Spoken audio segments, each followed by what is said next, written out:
అందరికీ నమస్కారం. ఇకపైన అలసట టెన్షన్ లేదు, సిగ్గుపడే భయం లేదు, జోష్ కూడా ఉంది, సుఖం కూడా ఉంది.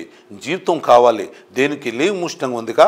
అవును, లీవ్ ముష్టం ఒక స్వచ్ఛమైన ఆయుర్వేదిక మెడిసిన్. ఇది పురుషులలో పౌరశక్తిని పెంచడంలో, స్టామినా పెంచడంలో 100% ఫలితం ఇచ్చే ఔషధం. ఇది పవర్ బూస్టర్లా పనిచేస్తుంది.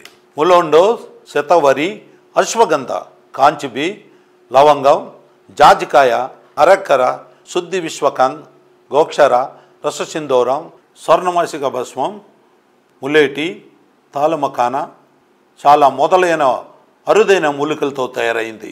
అందుకే దీని నుంచి ఎలాంటి సైడ్ ఎఫెక్ట్ లేదు. దీని అత్యంత ప్రత్యేకమైన పదార్థం ములోండో. ఇది కేవలం ఆఫ్రికా అడవుల్లోనే దొరికేది. ఇది ఆఫ్రికాను పురుషులకి బలంగా ఉత్సంగా ఉండే ప్రకృతి వరం.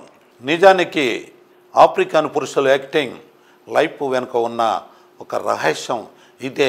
లీవ్ ముస్టింగ్ ఒక క్యాప్సుల్ని రాత్రి భోజనం తర్వాత గోరువెచ్చని పాలతో తీసుకుంటే ఇది కేవలం మీ రీప్రొడక్టివిటీని, టెన్షన్ తగ్గించడమే కాక మీ స్టామినాని అంతలా పెంచుతుంది. మీరు అలసట అనే మాట మర్చిపోతారు. ఇది మీ వీర్యాన్ని క్వాలిటీ, క్వాంటిటీ రెండింటిని పెంచుతుంది. దీనికి రెగ్యులర్గా వాడితే శరీరంలో అంత పవర్ వస్తుంది. కాబట్టి బలహీనత అనే ఫీలింగ్ కూడా రాదు.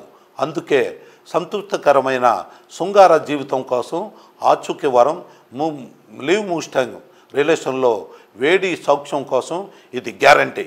ఎందుకంటే మీ శక్తి కేవలం శరీరం వల్లే కాదు, మీ పార్ట్నర్ని ఎంతో హ్యాపీగా ఉంచగలే ఆనందంలో ఉంటుంది. ఏళ్ల తరబడి కొనసాగుతున్న ఈ సంబంధాన్ని మళ్ళీ యవనంగా మార్చే సమయం వస్తుంది.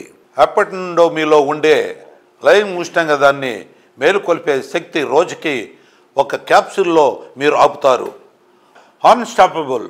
మీ పార్ట్నర్కి ప్రేమ, పనితీరు, సంపూర్ణ శక్తి ఇవ్వాలనుకుంటే లీవ్ ముస్టాంగ్ మీ డైలీ రొటేషన్లో భాగం చేసుకోండి. స్క్రీన్పై ఇచ్చిన నెంబర్కి కాల్ చేయండి, ఆర్డర్ చేయండి. లీవ్ ముస్టాంగ్ మీ పార్ట్నర్కి హక్కైన ఆనందాన్ని ఇవ్వండి. నేను 40 ఏళ్ల వాడిని. వయసు పెరిగే కొద్దీ బలహీనత పెరుగుతూ వచ్చింది. యవ్వనంలో ఉన్న నాకు శక్తి, ఉత్సాహం ఇక లేదు. ఈ వయసులో ఆ క్షణాలు గుర్తు చేసుకున్నా కూడా అలసట వేసేది. నేను 40 ఏళ్ల వయసు వాడిని. వయసు పెరిగే కొద్దీ బలహీనత పెరుగుతూ వచ్చింది. యవ్వనంలో ఉన్న శక్తి, ఉత్సాహం ఇక లేదు. ఈ వయసులో ఆ క్షణాలు గుర్తు చేసుకున్నా కూడా అలసట వేసేది. ఆ క్షణాలను మళ్ళీ ఆస్వాదించాలి అని అనిపించేది.